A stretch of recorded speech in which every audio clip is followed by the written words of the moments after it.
हरे कृष्णा, राधे राधे जी सबको। अहोई अष्टमी व्रत कथा जो इस प्रकार है और इसका शुभ मुहूर्त कब है, तो आइए जानते हैं इसके बारे में संपूर्ण जानकारी। इस साल अहोई अष्टमी का व्रत रविवार को रखा जाएगा। इस दिन महिलाएं निर्जला व्रत रखकर शाम को तारों की छांव में व्रत खोलती हैं।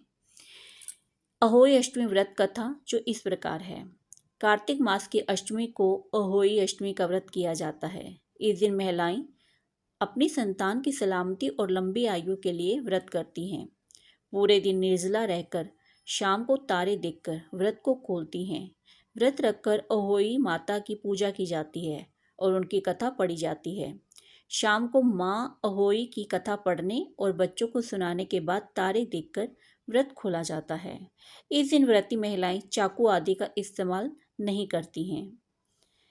दिन में पूजा का समय सुबह 9:29 पर प्रारंभ होगा। अष्टमी तिथि आरंभ होने के बाद तारोदय शाम 6:36 पर प्रारंभ होगा। चंद्रोदय रात 8:34 पर। तो आइए जानते हैं अब इसकी कथा इस प्रकार है। एक साहूकार की बेटी जहां मिट्टी का काट रही थी, उस स्थान पर शाही अपने 7 बेटों के साथ रहती थी। मिट्टी काटते हुए गलती से साहूकार की बेटी की खुरपी के चोट से स्याहू का एक बच्चा मर गया। इस पर क्रोधित होकर स्याहू ने कहा कि मैं तुम्हारी कोख बांधूंगी।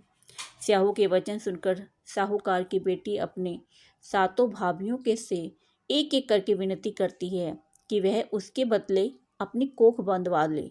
सबसे छोटी भाभी ननद के बदले अपनी कोख बंधवाने के लिए तैयार हो जाती है। इसके बाद छोटी भाभी के जो भी बच्चे होते हैं वे 7 दिन बाद मर जाते हैं। 7 पुत्रों की इस मृत्यु होने के बाद उसने पंडित को बुलवाकर इसका कारण पूछा। पंडित ने सुरही गाय की सेवा करने की सलाह दी। सुरभि सेवा से प्रसन्न होती है और छोटी बहू से पूछती है कि तू किस लिए मेरी इतनी सेवा कर रही है और वह उससे क्या कह चाहती है। जो कुछ तेरी इच्छा हो वह मुझसे मांग ले। साहूकार की बहू ने कहा कि स्याहू माता ने मेरी कोख बांध दी है, जिससे मेरे बच्चे नहीं बचते हैं। यदि आप मेरी कोख खुलवा देते तो मैं आपका बड़ा उपकार मानूंगी। गाय माता ने उसकी बात मान ली और उसे साथ लेकर 7 समुंदर पर स्याहू माता के पास चली गई। रास्ते में थक जाने पर दोनों आराम करने लगते हैं। अचानक साहूकार की छोटी बहू की नज़र एक ओर जाती है। वह देखती है कि एक सांप गरुड़ पंख के बच्चे को डसने के लिए आ रहा है। वह सांप को मार देती है। इतने में गरुड़ पंखनी वहां आ जाती है और खून बिखरा हुआ देखकर उसे लगता है कि छोटी बहू ने उसके बच्चे को मार दिया है। इस पर छोटी बहू को चोंच मारना शुरू कर देती है।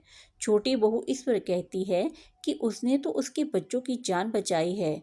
गरुड़ पंखनी इस पर खुश होती है और सुरही सहित उन्हें स्याहू के पास पहुंचा देती है। वहाँ छोटी बहू स्याहू की भी सेवा करती है। स्याहू छोटी बहू की सेवा से प्रसन्न होकर उसे 7 पुत्र और 7 बहू होने का आशीर्वाद देती है। स्याहू छोटी बहू को 7 पुत्र और पुत्र वधुओं का आशीर्वाद देती है और कहती है कि घर जाने पर तुम अहोई माता का उद्धापन करना। 7 अहोई बनाकर 7 कड़ाही देना।